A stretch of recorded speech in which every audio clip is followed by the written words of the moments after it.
This Week with Bob Mueller on News 2. This week, and what the law says, it reads that a person who performs or attempts to perform an abortion commits the offense of criminal abortion. Criminal abortion is a Class C felony, which carries 3 to 15 years in the state penitentiary. that could be a doctor, that could be a nurse, that could be anyone who facilitates the help to perform an abortion. That's correct. Nashville's District Attorney General Glenn Funk outlines why he will not prosecute women and doctors under Tennessee's new abortion ban. If she says, well, I've taken some mifepristone and misoprostol, then they know, well, she's just taken these 2 pills, right? So at that point, what happens, right? Because she's got to have treatment, but now she's just admitted to taking pills that have caused the abortion. The outspoken DA says gray areas of this law could lead to prosecution of women who choose chemical abortion pills. Hello again and welcome to another edition of This Week. It's been 3 weeks now since Tennessee's near-total abortion ban went into effect. It outlaws abortion from conception with no exceptions for rape, incest, or the life of the mother. We speak with Nashville District Attorney General Glenn Funk, who says he will not prosecute a doctor who performs or the woman who receives this medical procedure. First, the ongoing dispute among some school boards here in Tennessee who oppose the Lee administration's goal of establishing charter schools using the curriculum of Christian faith-based Hillsdale College. Here's News 2's Chris O'Brien. Representative Mark White heads the Education Committee in our state house. It's a role that's had to associate with some controversy over the past week, with the Hillsdale-affiliated American Classical Education going through 3 appeals hearings. Do you think American Classical Education should be granted a charter in Tennessee? I'm not going to really answer that because I don't know the background, a lot of their application process at this time. Like I say, if it's a high quality charter that's good for the students of Tennessee, then I would welcome any charter into the state. Hillsdale has been a controversial subject over the last couple of months since President Larry Arnn made an offensive comment about Tennessee teachers in July. Immediately after it happened, White said on Facebook, when the General Assembly convenes again next January, any hope that Hillsdale will operate in Tennessee has been shattered. Today, he walked that comment back a little bit. My comment wasn't so much against Hillsdale or anything. My comment was, if you go into committee, an education committee, and you bring up legislation where the name was attached because of what was said, it would make it very difficult for that particular piece of legislation to move forward. Though Arnn's comments drew swift backlash, it might not make a difference if the governor-selected state charter commission board sides with American Classical. It's a thought that worries the Tennessee Education Association. If they approve any of these, is what they don't have any regard for any of our local school boards. Coates is referring to the fact that 3 local school boards denied Americans applications, but the state charter board has the power now to overturn those decisions. And there will be a meeting in Nashville on October 5th for the board to make its vote. Stay with us. This Week continues in a moment.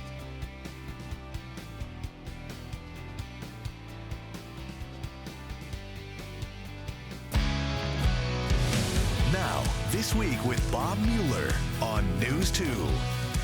Welcome back to This Week. I'm pleased to be joined by Nashville's District Attorney General Glenn Funk. Nice to see you, sir. Thank you very much for your time. Good to be here.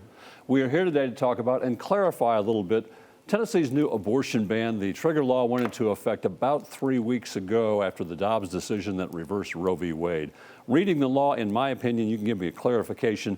It looks like it pretty much totally abolishes abortion in Tennessee. There are no exceptions for rape, incest, or the life of a woman.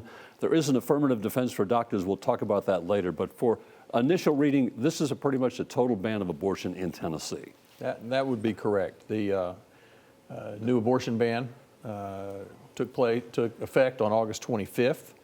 And what the law says, it reads that a person who performs or attempts to perform an abortion commits the offense of criminal abortion. Criminal abortion is a Class C felony, which carries 3 to 15 years in the state penitentiary. That could be a doctor, that could be a nurse, that could be anyone who facilitates the help to perform an abortion. That's correct. In that subsection, it says that it does not subject a woman upon whom abortion is performed to criminal conviction or penalty. Though there are some ways that under the current Tennessee law that theoretically a woman could still be charged. But in the law, it does include that subsection. You have said that there should not be a law. You believe this is unconstitutional first, but there should not be a law that penalizes a doctor for doing his job. If you're a physician and have the Hippocratic Oath to save lives, what does this law do to them if they're in an emergency situation? A woman comes in, he deems that maybe it's the only way to save her life. The affirmative defense is then he may have to be arrested, go to court, and prove that was the only thing, or he could go to jail. Right. Well, the way the law is set up is that for a doctor to perform an abortion that is because of the life of the mother, that's an affirmative defense, which means that the doctor can still be charged, fingerprinted, booked, mugshot taken, have to post a bond, get a lawyer, come to court, and then at a jury trial, the doctor would then have to put on an affirmative defense that if the jury believes, then the jury would acquit, but still be subject to a jury trial. Then if the jury did not believe that the mother's life was really in danger, then the jury could convict this doctor. It's an affirmative defense, it's not an exception. And you are also correct that there's no exception under the Tennessee law for rape or incest. Further, the Tennessee law says life begins at conception, and nothing in this act shall be interpreted or construed to suggest that it's the intent or purpose of the legislature to condone abortion of an unborn child at any time after conception. So, some states say 6 weeks, 8 weeks, 10 weeks, 16 weeks. Some states are still 24 weeks.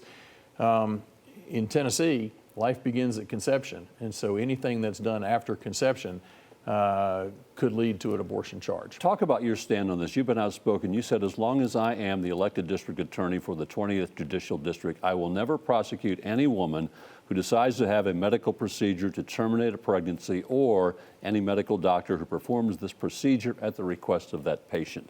Can you do that? Can you make that choice? For sure. It's settled law in Tennessee that a district attorney is an arbiter, meaning an umpire between the people and their government, that the duty of the DA is to seek justice, not a conviction, and that courts have already held that it's in the power of the district attorney. The district attorney has the power and the authority to make charging decisions without veto. Another major court case we have, it says that no court may interfere with the district attorney's decision to prosecute or not prosecute. So the state attorney general could not intercede and order you to do this? 2 years ago, the state legislature put a mechanism in place where if a district attorney said they were not going to prosecute a certain crime, that the attorney general could go to the Supreme Court and ask the Supreme Court to appoint a substitute district attorney to handle those cases. That statute's unconstitutional. It has not been challenged yet because we haven't had a situation where this could come up. But clearly, under the current state law, that's an unconstitutional statute. The case law says that if an electorate decides when they're voting on a district attorney that they don't like the district attorney's charging decisions, then they can vote the person out of office. I made that statement 2 years ago. Mm-hmm. I repeated it in May, and I repeated it again the day after the Dobbs decision was handed down. To try to substitute somebody else's opinion of whether to charge or not for what an elected prosecutor has decided to do is undemocratic. I think that's why the law in this state is well settled. We believe in democracy in Tennessee. The electors of the voting public in Davidson County elected me as DA in 2014. They reaffirmed that in May, even after I'd made these statements. So I feel very confident that I'm in a strong position with regards to being able to exercise prosecutorial discretion in this manner if any of these cases get presented. Do you not have to do that on every kind of crime presented to you? You could not prosecute every possible alleged crime that's presented to you? We have 60,000 charges that take place in Davidson County every year. We have 210 possible jury trial dates. We have to use our discretion every day and in every case. And we always look at what's in the best interest of public safety for Davidson County. How do we properly support victims? How do we properly support the people that live here, work here? We want to make sure that we have a safe community and that we're being good stewards of the funds to promote public safety. In these cases, it's crucial that Nashvillians feel safe, not only in their in their homes, but in the most private and personal decisions they have to make with their reproductive health. It is not lost on me that here we are, two men discussing this issue that really only impacts women and their reproductive choices. This is a situation where, if my daughter was pregnant, she should not be forced to go forward with and have a forced birth. My daughter has asked me questions about this because it's unclear in some areas. Right. People have asked me, why did you speak up? Well, my daughter, who's 29, called me in tears the morning that the Dobbs decision was released. And she said to me, Dad, I love Tennessee. This is where I grew up, but I don't feel safe. I said, well, honey, you live in Davidson County. You live in Nashville. Nashville is not going to prosecute people for reproductive health decisions. Talk about that a little bit. You're not the only elected district attorney in this state. There's several different, not every county, but numerous elected district attorneys. Will each DA have to make the decision you made whether to prosecute or not to prosecute? Right. We have 32 elected district attorneys. 7 or 8 of us have one county jurisdictions, but some have more counties, up to like 7 counties in some judicial districts. Every district attorney, when they are presented with these cases, will be making a decision. Do they invest the resources of their office? And is a prosecution in that case what is the right thing to do? And so, every one of us may end up having files put on our desk. And the voters of that judicial district will have selected their district attorney, and we'll see what they do. But I've been pretty outspoken in my position. National District Attorney Glenn Funk. Our conversation will continue in a moment. Stay with us. This Week continues after this.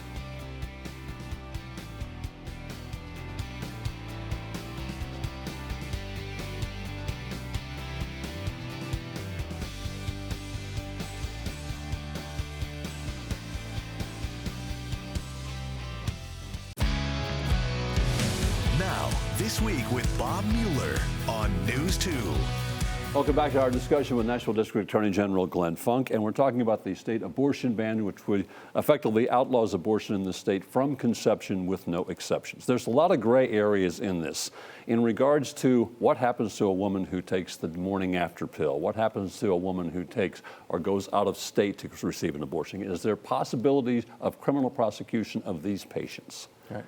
Well, let's go even earlier in the process, right? What happens for a woman who uses an IUD, right? Because an IUD, one, kind of establishes a blockage, but then an IUD also, for the sperm that do get past it, kind of roughs up the uterine lining to where it makes it harder for the fertilized egg to attach, right? Well, blockage, no problem under this statute.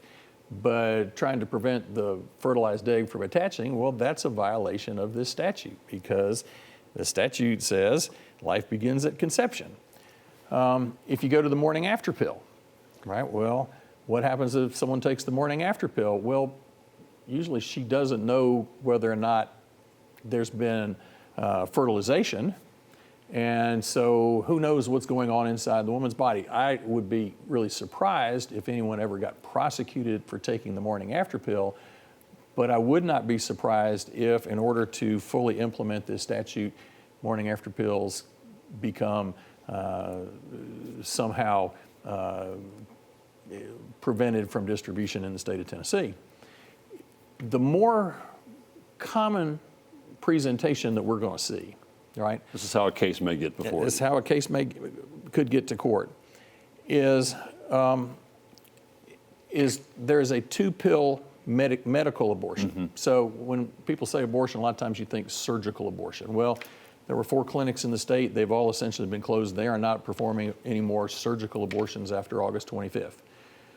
Okay, well, so are we not going to have any abortions? Well, yeah, we probably will. Someone who's in distress that shows up in an emergency room, but more likely it's going to be the 2-pill medical abortion. And in fact, in 2021 in the United States, 55% of all abortions were the 2-pill medical abortion.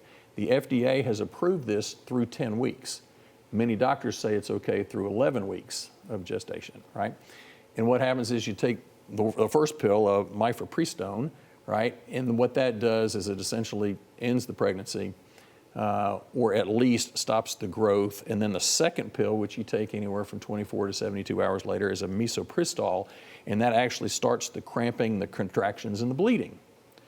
All right, well, if you go and you get prescribed these 2 pills and you take the 2 pills, how would anybody ever know, right? Because you go home and you take the second pill in the comfort of your home most of the time, how would anybody know? 1 to 5% of those cause some complications, right? Some doctors call it the unlucky 5%. And so if a woman after taking the second pill has excessive cramping or excessive bleeding, and she goes to the emergency room for treatment, what does the triage nurse say? What medications are you on? Right? If she says, well, I've taken some mifepristone and the misoprostol, then they know, well, she's just taken these 2 pills, right? So at that point, what happens, right? Because she's got to have treatment, but now she's just admitted to taking pills that have caused the abortion. Now, is she somehow exempt because of the subject, a woman upon whom abortion was performed? Right. Or if she took the pills herself, did she perform the abortion? What if it wasn't a Nashville doctor or a Knoxville doctor that prescribed it? What if she got them from out of state? And she got them, but she took the pills once she got back here. Has she now performed the abortion herself? What if she ordered the pills from Copenhagen and they were shipped in? Exactly. Right? Could she then be exposed to prosecution? It's also a problem because if a woman just has a miscarriage but has problems with the miscarriage, how can a doctor tell the difference between a miscarriage or someone who has done this? Well, maybe because the woman self-reports to the triage nurse, but what if she doesn't say, well, I took these 2 pills? Then how does the doctor know the difference, right? And how do they report that? But it's those folks that come to the hospital that could end up leading to an investigation. And it's also chilling because a woman who's just had a miscarriage is now a suspect, right? And she's now going to have to face questions from maybe somebody from the State Department of Health, right? And ultimately have a district attorney make a decision on what to do about whether they think that she performed an abortion or she had someone else prescribe the medication. It leads to a lot of gray area, but worse than that, it leads to a bunch of situations where women who need medical treatment are unable to obtain medical treatment. A lot of the people who approve this don't want to talk about the emergency situations that's happened, and they happen all the time. My family's been through a miscarriage. I'm sure a lot of people have been through a miscarriage. Sometimes it works easily, sometimes it doesn't. What if you're in an emergency room, a woman comes, has not taken abortion pills, she's in the midst of a miscarriage or something else, and the doctor is afraid to serve this patient because of the possibility of being prosecuted? Who makes the decision when this woman comes to you in need of help? Right. Well, the doctor has to make the decision. Do I go forward? Right. Do I wait until she's really on death's door? Well, that's cruel, right, and potentially could be fatal to the woman. If the doctor does go forward with the abortion procedure, then the doctor is going to be investigated, potentially charged, and even a doctor who's acting in complete good faith and following all best practices. As the doctor, they're making a decision, do I want to go through with this, knowing that at that point my license could be suspended, I could be subject to criminal prosecution, and maybe they're confident that in the next year and a half, 2 years, they'll be acquitted? Or do they say to their patient, listen, we don't do these here at this hospital, you're going to have to go to another hospital. And that's a real possibility. Which causes a delay for someone who's in medical distress. And what does the hospital administrator tell the doctors you can and can't do? Right? What does the insurance company for that hospital tell the doctors they can and can't do? What do our med schools, whether it's Vanderbilt or whether it's Meharry, how do they train their OBGYN students in how they should proceed? If this law leads to worse health care for women who desperately need it because they've got a potential life-threatening situation, that's a disaster for all of us. About 70% of Tennesseans approve of a woman's right to choose. That's not happening here in Tennessee. There are calls to repeal this, to add exemptions to this. With this current legislature, you of any belief that there will be any changes to this law as it stands now in the next year or two? I am still hopeful that our legislature will recognize the very real consequences of this now that it is in place and it's in practice. It's one thing to do things just thinking, well, perhaps this is a good idea, but then when you see the practical consequences, I'm hopeful that we see some steps backwards. But we'll see what happens when the legislature convenes in January. National District Attorney General Glenn Funk, appreciate your time and your insights. Sure. We'll have you back to talk more about this because it's an ongoing issue. Yes. Stay with us. This Week continues in a moment.